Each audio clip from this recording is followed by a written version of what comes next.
Looks like Nolimit Kyro then pled out to a federal gun case. Remember, Nolimit Kyro was downtown Chicago during the Democratic National Convention when you had Kamala here, you had all the people here, politicians. It was the presidential election time. It was all kind of people downtown.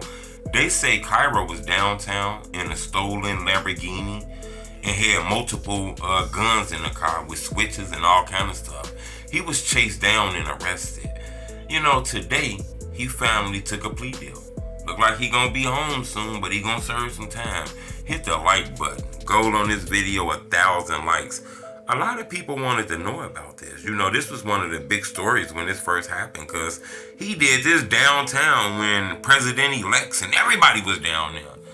According to reports, it looked like Kyro then pled out to a deal where he's gonna plead guilty to certain charges and get sentenced to about 3 to 4 years, 36 to 46 months or something like that.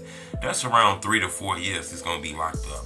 Now remember, this is a federal crime, so I don't know exactly if he gotta serve all the time, 85%, 90%. The feds, you gotta serve a little bit more time than I think you do in the States, so he's gonna be locked up for a while. This the crazy part. He was blowing up on the internet. Even though he wasn't a rapper, he was blowing up with his vlogs and shit like that. A lot of that came to a standstill when he got caught with this case. He had several guns in that stolen car. They said it was a stolen Lamborghini that was striking plated. I guess that's buying stolen cars and shit like that. Police was cleaning up downtown. You had all the politicians that was down here. Kamala Harris was speaking downtown at the Democratic National Convention. They say around that same time, around the corner, Nolimit Kyro was parked on a block that was shut down. He had all kind of warning signs to don't park right there.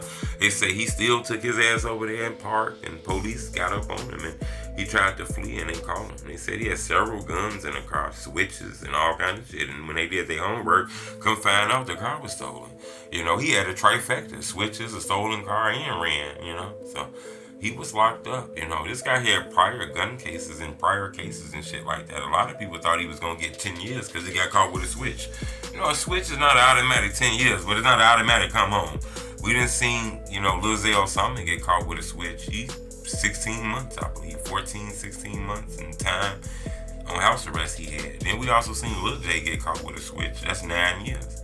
So, I think he caught a break, 36 to 40 some months, around 3 to 4 years, I think is a blessing. But yeah, Nolimit Kyro pleaded out today on the FBI crime. It seems like the FBI is taking down a lot of shit that's going on in the drill culture.